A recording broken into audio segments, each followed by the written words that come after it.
This channel does not promote any violent, harmful, or illegal activities. All content provided by this channel is meant for an educational purpose only. Delhi পুলিশের চিঠিতে বাংলা ভাষাকে বাংলাদেশি ভাষা বলে উল্লেখের অভিযোগ। লোকসভা ও রাজ্যসভায় একাধিক মুলতবি প্রস্তাব জমা তৃণমূল কংগ্রেসের। জ্যোতির্ময় কর্মকার রয়েছেন আমাদের সঙ্গে। জ্যোতির্ময়, দেখো, তৃণমূল কংগ্রেস গতকালই তারা স্পষ্ট করে দিয়েছে যে এই বিষয় নিয়ে এফআইআর নিয়ে যেভাবে তারা বিক্ষোভ দেখাচ্ছে তার পাশাপাশি এবারে এই বাংলা ভাষাকে বাংলাদেশি ভাষা বলা নিয়ে সংসদের অভ্যন্তরে তুমুল ঝড় তোলা হবে। UEM Jaipur is a perfect target for prospective students aspiring for good jobs, good education with future-ready skills. ইতিমধ্যেই অন্যান্য একাধিক বিরোধী দল যেমন আরজেডি সহ একাধিক বিরোধী দল এই বিষয়টির তীব্র সমালোচনা করেছে। তার কারণ একটি ভারতীয় ভাষাকে রাতারাতি বিদেশি ভাষা বলে দেখে দেওয়া এই ঘটনা এর আগে কখনো হয়নি।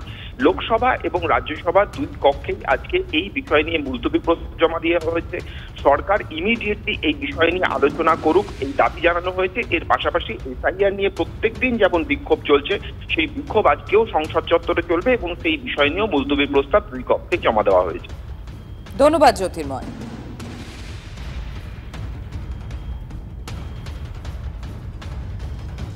দিল্লি পুলিশের চিঠি নিয়ে ক্ষুব্ধ মুখ্যমন্ত্রী মমতা বন্দ্যোপাধ্যায়। রবীন্দ্রনাথ বিবেকানন্দর ভাষাকে অপমান দিল্লি পুলিশের।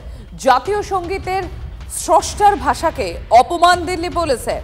বাংলাভাষী রাজ্যের সমস্ত মানুষকে অপমান, বঙ্গবাসীকে অপমান স্বরাষ্ট্র মন্ত্রকের অধীনস্থ দিল্লি পুলিশের।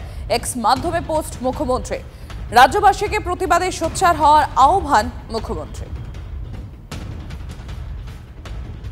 দিল্লি পুলিশের চিঠি নিয়ে কড়া প্রতিক্রিয়া অভিষেক বন্দ্যোপাধ্যায়েরও। তৃণমূলের সর্বভারতীয় সাধারণ সম্পাদক তিনি পোস্ট করেছেন, বাংলা ভাষাকে বাংলাদেশি ভাষা বলছে দিল্লি পুলিশ, এটা কোনো ভুল নয়, ইচ্ছাকৃতভাবেই বাংলাকে অপমান।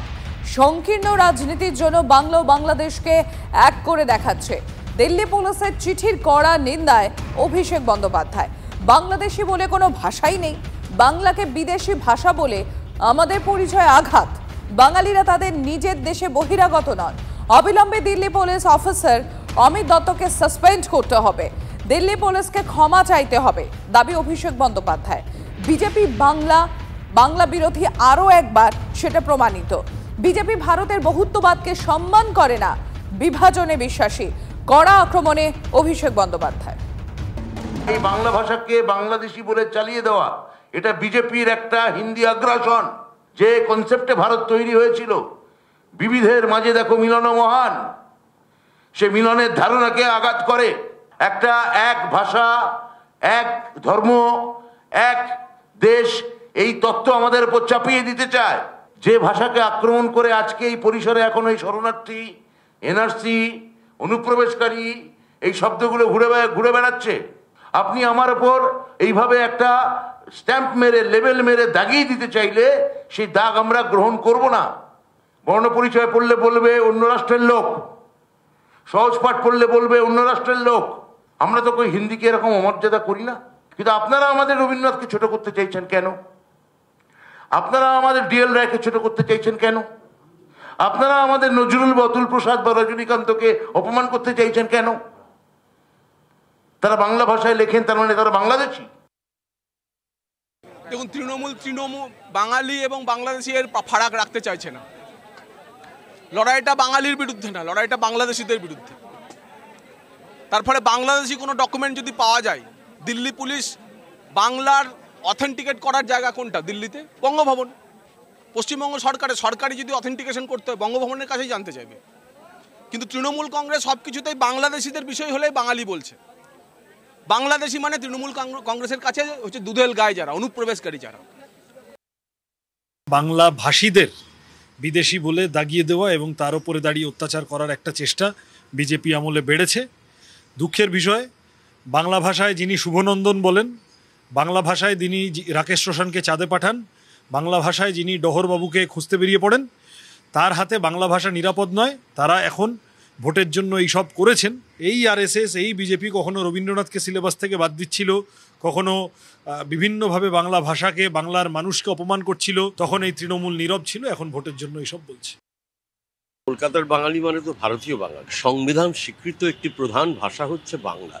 সেই বাংলা ভাষায় তারা কথা বলছে এবং তাদেরকে বলা হচ্ছে বাংলাদেশি ভাষা। বাংলাদেশি ভাষাটা কি আমি জানি না, এটা এরকমভাবে বলা যায় কিনা আমি জানি না। বাংলাদেশি বলা যায়, বাংলাদেশি ভাষা বলা যায় কিনা আমি জানি না। এটা আমার কাছে খুব বিস্ময়কর মনে হয়েছে। কলকাতার সেটা জানা সত্ত্বেও তাকে বাংলাদেশি ভাষায় কথা বলছে এইভাবে আইডেন্টিফাই করা, এর পেছনে যে একটা এজেন্ডা আছে, এর পেছনে যে একটা বৃহত্তর পরিকল্পনা আছে, এর পেছনে যে একটা রাজনীতি আছে, এবং এটাকে আমি ধিক্কার জানাই, এটাকে আমি নিন্দা করি।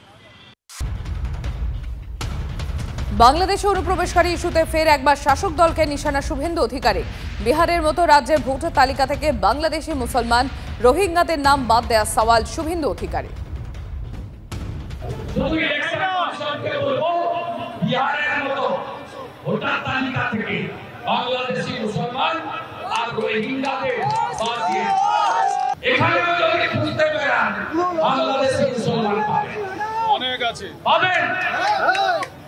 আগে ইলেকশন কমিশন ভোটার তালিকা থেকে বাদ দেন, তারপরে আমরা আসার পরে যোগীজির কাছ থেকে কিছু বুলডোজার ভাড়া আনবো।